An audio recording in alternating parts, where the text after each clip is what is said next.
We're emerging from obviously an extraordinary period of a multiple of down cycles, the 100-year storm for the studios, coming off of work from home, and the downside and shrinking of tech companies, which was all part and parcel of our business plan. Not to mention increasing interest rates and the likes of that. We're seeing a West Coast office recovery underway. We're seeing a potential studio business and benefit recovery through the tax incentives, as I said, and even some federal policy, which was announced this week by our president. So we see those as all catalysts.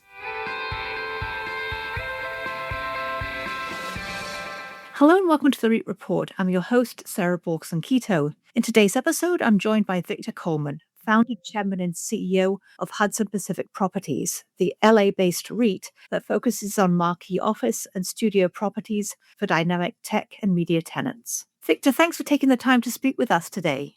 Thank you, Sarah. It's a pleasure. So, Victor, let's start first of all with the big picture. Can you give us a sense of Hudson Pacific's overall strategy and what makes your platform unique in tech and media-driven markets today? Sure. As I said, it's a pleasure to be here. I've been in the REIT world, she's at two iterations. My initial company was Ardent Realty, which I started and went public in 2006. And I sold it, in 1996, and I sold it in 2006. And then we went public here at Hudson in 2010 and took a little bit of the footprint from my predecessor company. We were a office building company specifically in Southern California, expanded that platform in Hudson up and down the West Coast. So we're from Vancouver, we're in the Pacific Northwest, we're in the Bay Area, both in the city and in the Valley and in Los Angeles. And the combination of assets that we own are Class A office as well as media and tech driven office, and then specialty businesses around the studio business, which you know. So we've grown that platform on multiple levels. We've ridden the wave on the upside on tech. Obviously, the return to office is helping us now, but during COVID, that was a massive downturn. The combination of COVID, the combination of tech tenants shrinking their platform, and then the media strike that we'll get into a little bit down the road also changed the dynamic. But we're a unique, solely owned entertainment REIT. There's nobody else that has the entertainment facilities that we have, both in the PropCo and the OpCo. And we are diversified office through media and tech up and down the entire coastline, which also is unique in the REIT world at the same token. Our businesses overlap from tech and media, and it's very conducive in the markets that we're in. And we've seen New York bounce back quite strongly post-pandemic, but the West Coast has been a bit different. What are you seeing in terms of the office market trends in places like LA and San Francisco? The office fundamentals are absolutely improving in the West Coast, as you can see. You're absolutely right. I mean, New York, it is by far the hottest market in the country right now. And, there was a massive shift to the South and the Southeast markets. The Bay Area has proven itself to be a very strong merit. It's got the strongest 4/ quarters they've had since 2019 with positive net absorption. And the occupancy gain is better than it's been over a 7-year period. So that is conducive to where we see the uptick in tech, the uptick in the job market, and obviously in AI. That is following on to the next market that you usually see somewhere between a 12 to 18 month lag from the Bay Area. And when I talk about San Francisco, I really mean San Francisco and the peninsula, because both are seeing that massive impact and driven primarily through those tech businesses and through AI, but also through the VC capital raise, which has been the highest quarter-over-quarter raise for the last 8 consecutive quarters. And though the dollars that are being put into the Bay Area and now into the ancillary markets.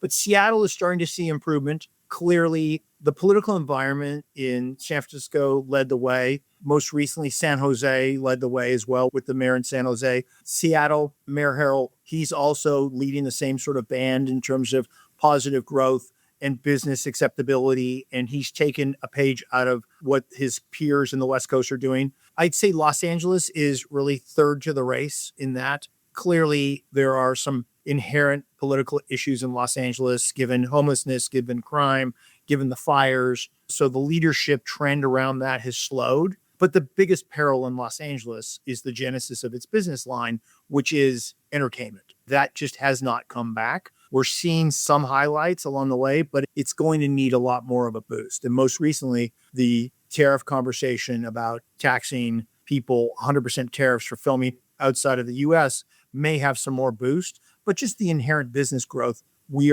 need that positive momentum on the West Coast.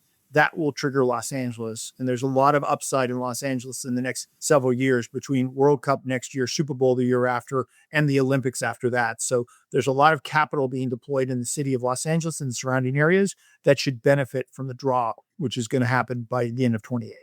Excellent. And Victor, you've already touched on AI. How much is that driving activity across your portfolio? And are you seeing differences in particular markets?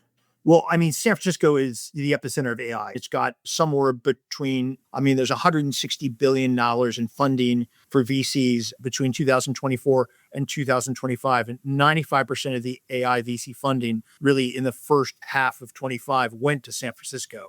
So that is head and shoulders above everybody else. And because of that, you're seeing the drive around labor, the drive around residential, the drive around safety has really changed. And I think that will permeate through the Bay Area to other markets when the capacity is end up maximizing itself out. Class A real estate is leasing up in San Francisco and in the peninsula because of the AI and AI related companies. I do think that you're going to see that same kind of growth momentum in Seattle. We already are foreshadowing that. There's a number of large tenants in the marketplace in Seattle that are looking to find a home. But if you look at the Bay Area leaders like OpenAI and Anthropic, Databricks, NVIDIA, those same companies are looking at going to Seattle. And so that should be the next wave of AI growth. I do think that if you look at the market in general, San Francisco, as I said, is the leader by far. Then you've got possibly between a Seattle and a Boston as the next set two secondary markets in AI. And then everybody else is way behind on that basis. And staying with San Francisco, to what extent would you say the return to office mandates and public safety issues have really helped the market there? Listen, I think public safety gains, 30% reduction in crime, 85% reduction in tents and homelessness has really made the transition around San Francisco. People want to see positive momentum around the issues that are concerning them, which is homelessness, crime, pro-business, and I think San Francisco has really led the way. The mayor of San Francisco has got a lot of press, and deservedly so. He'll show up at anything. He's positive about growth. He's concerned about the people, and as a result, people are willing to invest the time and money in the city because of the relationship between what you're seeing other cities have done or lack thereof and what he's really taken the laboring oar. And I've spent time with Mayor Lurie, and he is massively positive about the growth prospects of the city of San Francisco. He doesn't come out and say it's AI and AI only. He's just saying we're making areas of the city better than they were. And if you recall, it was not too long ago that you had crime in San Francisco that was echoed around blatant blame that was made because of the lack of leadership. I don't know if that's true or not true, but a new broom sweeps clean. And I think we're seeing that identified. And as I said earlier, you're seeing a follow-up on Mayor Harrell in Seattle, in San Jose, and other markets like that are taking that playbook and saying, we're going to grow it based upon what we've seen in San Francisco. The last aspect of San Francisco, which people aren't focused on as much, is the work from home is obviously shifted to work for work. And at the end of the day, people want amenities, they want programming, they want events, they want community partnerships. And San Francisco and the Bay Area in general are fueling that activity. And we're seeing that in other markets starting to stem. People are looking to what kind of amenities tenants can have and just activities that are pulsating the cities. And San Francisco and the Bay Area in general are leading that. But you're going to see that fall on in multiple cities with the right kind of leadership. And let's talk a little bit about leasing. What are some of the creative strategies that you're using to boost leasing, and where have you seen the most traction? So we've been massively successful in market-ready suites. So that's taking the portfolio, looking at what's available, getting those spaces almost 95% rent occupied ready, and then making some minor modifications. That has been, as I said, a successful game plan for us, investing before the tenant, because everybody needs space now. There are people planning ahead, but what has transpired in the last 12 months is the size of tenants in terms of from small tenants to medium-sized tenants. So our average tenant about a year ago was around 10,000 feet, the demand. We're now over 20. So that's a big move. We had a vast timeline of tenant occupancies of large tenants in the marketplace and all up and down the West Coast. Those tenants went away. Now they're coming back. And so we are dealing with the relationship with those tenants, their needs. And as I said earlier, addressing the amenities, event space, addressing their current needs for their employees to want to be at work from versus at home. People always wanted that drive, and now we're providing those services, as are other landlords. You sort of have to be on top of the needs and the desires of these tenants to retain their talent. Going back to San Francisco, the reason San Francisco is so successful right now is the access to talent. There's not that type of talent in every single city. So to make people want to come to work and make people want to end up being a part of the community in the city, you have to have amenities to provide for them. And Victor, you touched on studio demand earlier in the conversation. What impact are the new tax incentives in California and New York having? The studio industry had a 100-year storm in their strike in 2023. It went on longer.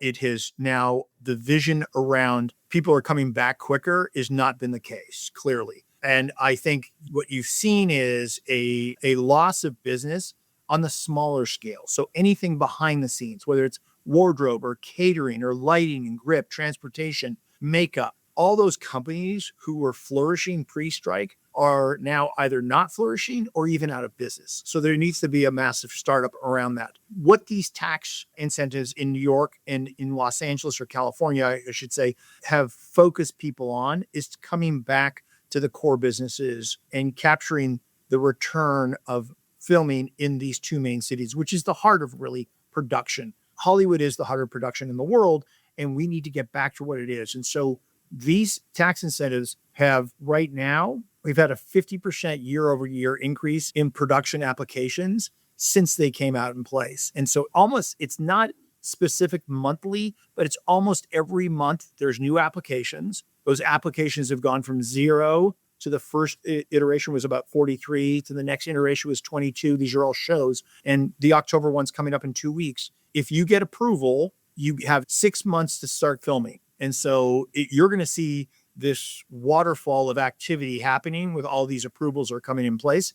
And so we balance them on show counts. Show counts should improve in first and second quarter of 26. And as a result, we can see the credits pulling themselves into a direction that's very positive. In New York, we are already seeing that impact because we have a project that's about to come online in Manhattan. It's going to be the first purpose-built studio in Manhattan. And we're already anticipating responding to shows that are going in Manhattan, which we never thought we would have the kind of activity we've had as soon as we've had it. But we're prepared for January 1, hopefully signing a bunch of shows that are going to start filming. And the interest level is very high. This is the Sunset Pier development. Sunset Pier 94. Great. And you've also made some big moves on the financial front this year. Can you walk us through the key improvements to your balance sheet and what that means for the platform?